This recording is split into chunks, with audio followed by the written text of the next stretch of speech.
সাদ রাদিয়াল্লাহু তাআলা আনহু বলেন, রাসূল সাল্লাল্লাহু আলাইহি সাল্লাম বলেছেন, দাওয়াত জিন্নুনে ইজাদা রাব্বাহু ওয়া হুয়া ফি বাতনিল হুত। মাছ আল্লাহর দোয়া যখন তিনি মাছের পেটে, মাছ আল্লাহর দোয়া যখন তিনি মাছের পেটে বলেছিলেন, মাছ আল্লাহর দোয়া যখন তিনি মাছের পেটে বলেছিলেন লা ইলাহা ইল্লা আনতা সুবহানাকা ইন্নী কুনতু মিনাজ জালিমিন।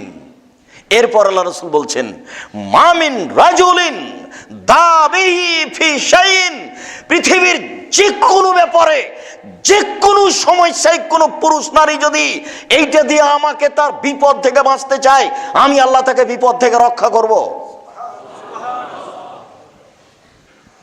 এটা একটা খুব ব্যতিক্রম দোয়া। এইটাকে ওরা বেদাতীরা বলছে যে ১০০ লাখ বার পড়ো। ১০০ লক্ষ বার মানুষ ঠিক মতন পড়তে পারে? মানুষ কি ফেরেশতা? মানুষ তো মানুষই। ১০০ লক্ষ বার পড়তে চাওয়া মানে কত যে ভুল আছে তার কোনো ঠিক নাই। আর ১০০ লক্ষ বার বলবে কেন? ইসলাম কি মানুষের পৈতৃক সম্পত্তি? নিজের মতো বলবে কেন? সে বলবে ৫০ বার পারুক, ৫ কোটি বার পারুক, ১ বার পারুক, ১০ বার পারুক, সুবিধা অসুবিধা বলবে। খারাপ লাগছে, কোনো সামনে শত্রু মনে হচ্ছে, লা ইলাহা ইল্লা আনতা সুবহানাকা ইন্নী কুনতু মিনাজ জালিমিন, লা ইলাহা ইল্লা আনতা সুবহানাকা ইন্নী কুনতু মিনাজ জালিমিন বলেন। যে কোনো সমস্যাকে সামনে রেখে বলেন, যে কোনো সমস্যা।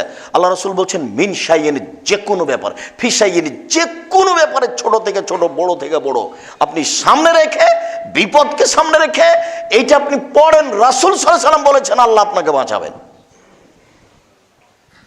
তো এটা হলো মা চলার দোয়া। মা চলা কে? ইউনূস আলাইহিস সালাম।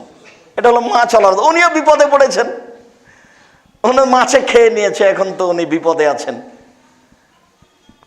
তাসবিহ না হলে তো আল্লাহ তাকে কিয়ামত পর্যন্ত মাছের পেটে রেখে দিতেন, এ কথা আল্লাহ বলেছেন।